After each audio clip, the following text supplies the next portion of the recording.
ഇന്നുണ്ടല്ലോ ഞാൻ kitchen restock ചെയ്യാൻ പോവാം കേട്ടോ. നമ്മൾ അടുക്കളയിലത്തെ ഒട്ടുമിക്ക സാധനങ്ങൾ ഇതാ കഴിഞ്ഞിട്ടുണ്ട്. അപ്പോൾ എനിക്ക് ഈ സാധനങ്ങൾ കഴിയുമ്പോഴത്തേക്ക് എനിക്ക് ഭയങ്കര ടെൻഷനാണ് കേട്ടോ. അയ്യോ ഒക്കെ കഴിഞ്ഞല്ലോ, ഇനിയിപ്പോൾ വേഗം അതിങ്ങനെ സെറ്റാക്കി നിറച്ച് വെക്കാതെ എനിക്കൊരു സമാധാനം ഉണ്ടാവില്ല കേട്ടോ. എപ്പോഴും ഞാൻ അങ്ങനെ എനിക്കൊരു ടെൻഷനാണത്. അപ്പോൾ എല്ലാവരും എന്നെപ്പോലെ തന്നെയാണെന്ന് ഞാൻ വിചാരിക്കുന്നു. അപ്പോൾ ഞാൻ ഇന്നലെ ഏട്ടനോട് പറഞ്ഞു നമുക്ക് എന്തായാലും കുറച്ച് അധികം സാധനങ്ങൾ വാങ്ങണം, ഒരു മാസത്തേക്കായിട്ട് വാങ്ങിക്കാമെന്ന് വിചാരിച്ചു. അപ്പം ഞങ്ങൾ ഇന്നലെ തന്നെ വല്യങ്ങാടി, നമ്മൾ കോഴിക്കോട് വല്യങ്ങാടി പോയിട്ട് ഏകദേശം എല്ലാ സാധനങ്ങളും, ഗ്രോസറീസ് എല്ലാ സാധനങ്ങളും വാങ്ങിച്ചിട്ട് നമുക്ക് അത്യാവശ്യമുള്ള എല്ലാ സാധനങ്ങളും വാങ്ങിച്ചു. പരിപ്പ്, ചെറുപയർ, ഗ്രീൻ പീസ്, അതേപോലെ ഉഴുന്ന് പരിപ്പ്, ശർക്കര, അങ്ങനെ കുറച്ചധികം സാധനങ്ങൾ വാങ്ങിയിട്ടുണ്ടോ.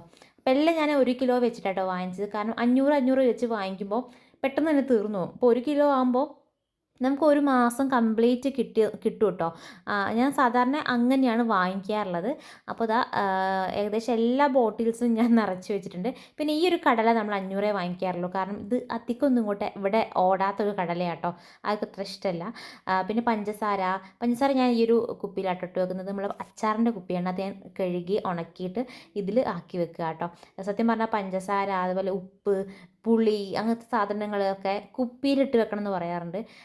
ഞാൻ അങ്ങനെയൊന്നും ഇട്ട് വെക്കാറില്ല സത്യം പറഞ്ഞാൽ. എനിക്കങ്ങനെ ഇട്ട് വെക്കാഞ്ഞിട്ട് വലിയ ബുദ്ധിമുട്ടൊന്നും തോന്നിയില്ല.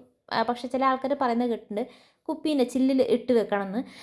അപ്പോൾ അതൊക്കെ സെറ്റാക്കി. പിന്നെ ശർക്കര ഞാൻ കുപ്പിയിലിട്ട് വെക്കുന്നുണ്ട് കേട്ടോ. കാരണം അതിലിട്ട് വെക്കുമ്പോൾ കുറച്ചുകൂടി കൂടുതൽ കിട്ടും എന്നൊക്കെ പറഞ്ഞ് കേട്ടിട്ടുണ്ട്. അപ്പോൾ ഞാൻ ജസ്റ്റ് അങ്ങനെ ഇട്ട് വെക്കുന്നേ ഉള്ളൂ. എനിക്കതിൻ്റെ സത്യാവസ്ഥ ഒന്നും അറിയില്ല കേട്ടോ. അപ്പോൾ എല്ലാം റീഫിൽ ചെയ്തപ്പോൾ, എല്ലാം റീസ്റ്റോക്ക് ചെയ്തപ്പോൾ എനിക്ക് ഭയങ്കര ഒരു സമാധാനമായിട്ടോ. കാരണം നമ്മൾ അടുക്കളയിൽ സാധനങ്ങൾ കുറയുമ്പോൾ നമുക്കൊരു ടെൻഷനല്ലേ. എനിക്കങ്ങനെ ഉണ്ടാവാറുണ്ട് കേട്ടോ. അപ്പോൾ ഞാനെല്ലാം മാക്സിമം എല്ലാം നോക്കി സെറ്റ് ചെയ്ത് വെക്കാറുണ്ട്.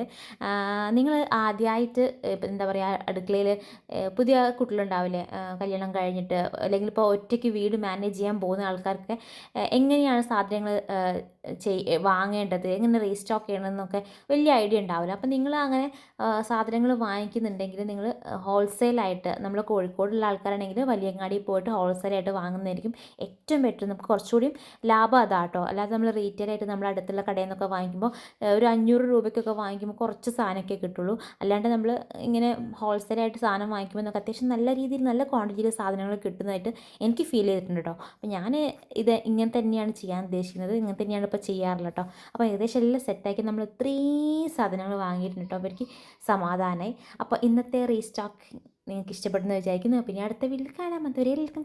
ബൈ.